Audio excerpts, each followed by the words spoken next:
என் மேல எப்பவுமே அக்கறையுள்ள ஒரு தகப்பன் தான் ஆண்டவராகிய இயேசு கிறிஸ்து.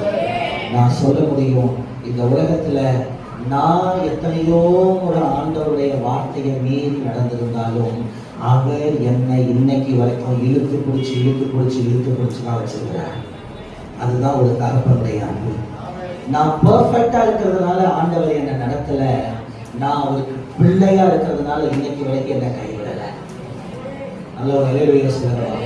எத்தனை பேர் அப்படி நம்புறீங்க? நான் பர்ஃபெக்டா இருந்தாதான் என்னை நேசிக்கணும்னா அதுக்கு நான் ஒருத்தே இல்லை. என்னைக்கே என் பிள்ளை வேணான்னு சொல்லியிருப்பாரு. நான் வந்து பெர்ஃபெக்டா இருக்கிறதுனால ஆண்டவர் என்னை நேசிக்கல, என்னை ஆசீர்வதிக்கல, எனக்கு கொடுக்கல.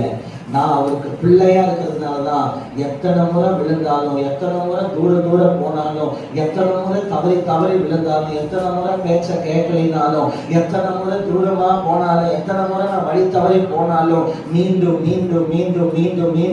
என்னை அணைத்துக் கொள்ளுகிற ஒரு தகப்பனாக அவரும் பிள்ளை என்கிற அதிகாரத்தை எனக்கு அவர் கொடுத்து